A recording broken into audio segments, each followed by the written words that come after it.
High guys, welcome to my channel. ਮੈਂ ਤੁਹਾਡੇ ਨਾਲ ਕਲੀ ਸ਼ੇਅਰ ਕਰਨ ਲੱਗਾ ਕਿ ਜਿਹੜਾ ਹੋਮ ਟੈਸਟਿੰਗ ਕਿਟ ਹੈ, pre departure kit fit for fly, ਅੱਜ ਮੈਂ ਮੰਗਵਾਈ ਸੀਗੀ ਅਤੇ ਮੈਂ ਤੁਹਾਡੇ ਨਾਲ ਸ਼ੇਅਰ ਕਰਦਾ ਕਿ ਬਾਕਸ ਦੇ ਵਿੱਚ ਕੀ ਹੈ। ਵੈਂਡੌਕਸ ਤੋਂ ਮੈਂ ਆਰਡਰ ਕੀਤੀ ਸੀਗੀ। ਇਹ ਸੀਗੀ 35.99 ਆਈ ਥਿੰਕ, 35 ਪਾਉਂਡ ਦੀ ਸੀਗੀ ਅਤੇ ਉਹ ਘਰੇ ਮੈਂ ਮੰਗਵਾਈ ਹੈ। ਉਹ ਮੈਂ ਤੁਹਾਡੇ ਨਾਲ ਦਿਖਾਉਣਾ ਕਿ ਇਹਦੇ ਵਿੱਚ ਕੀ ਹੈ ਕੁਇਕਲੀ। ਫਿਰ ਕਰਨ ਤੋਂ ਬਾਅਦ ਆਪਾਂ ਇਹਨੂੰ ਕਰਾਂਗੇ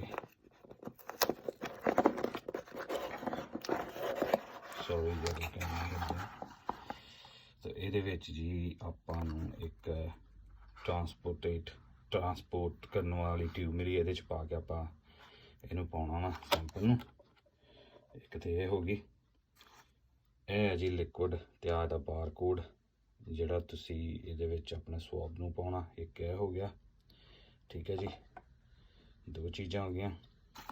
ਆ ਇੱਕ ਹੋਰ ਬਾਰਕੋਡ ਦਿੱਤਾ ਇਹਨਾਂ ਨੇ। ਹਾਂ, ਇੱਕ ਹੋ ਗਿਆ ਤੁਹਾਡਾ ਸਵਾਬ, ਠੀਕ ਹੈ ਜੀ।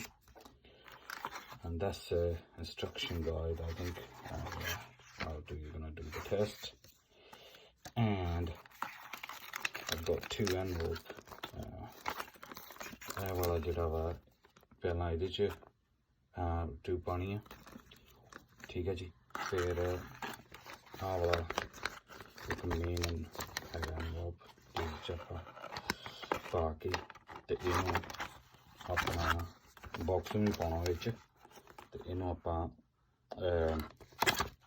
ਜਿਹੜਾ ਡਰੋਪ ਪੁਆਇੰਟ ਬਣਿਆ ਉਹਨਾਂ ਦਾ, ਉਹਨਾਂ 'ਚ ਪਾ ਦੇਣਾ। ਹੁਣ ਮੈਨੂੰ ਕੁਇਕਲੀ ਇਜਾਜ਼ਤ ਦਿਓ, ਮੈਂ ਕੁਇਕਲੀ ਆਪਣਾ ਨੋਜ਼, ਨੇਜ਼ਲ ਐਂਡ ਥਰੋਟ ਸਵਾਪ ਕਰਕੇ ਇਹਨੂੰ ਪਾ ਕੇ ਆਵਾਂ। ਫਿਰ ਤੁਹਾਨੂੰ ਦਿਖਾਉਣਾ ਕਿ ਕਿਹਦੇ ਬਾਕਸ ਦੇ ਵਿੱਚ ਪਾਉਣਾ। ਮੈਂ ਮਿਲਦੇ 1 ਮਿੰਟ ਦੇ ਬਾਅਦ।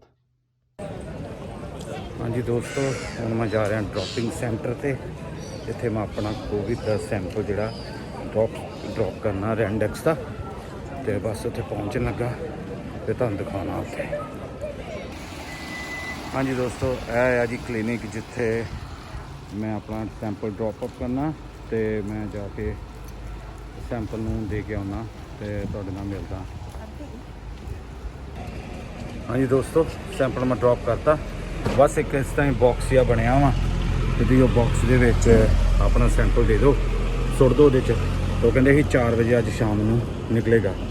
ਅਤੇ ਚਲੋ ਹੋਪ ਕਰਦੇ ਹਾਂ ਕਿ ਦੇਖਦੇ ਹਾਂ ਕੀ ਬਣਦਾ। ਮੈਂ ਮਿਲਦਾ ਤੁਹਾਡੇ ਨਾਲ ਅਗਲੀ ਵੀਡੀਓ ਦੇ ਵਿੱਚ। ਧੰਨਵਾਦ।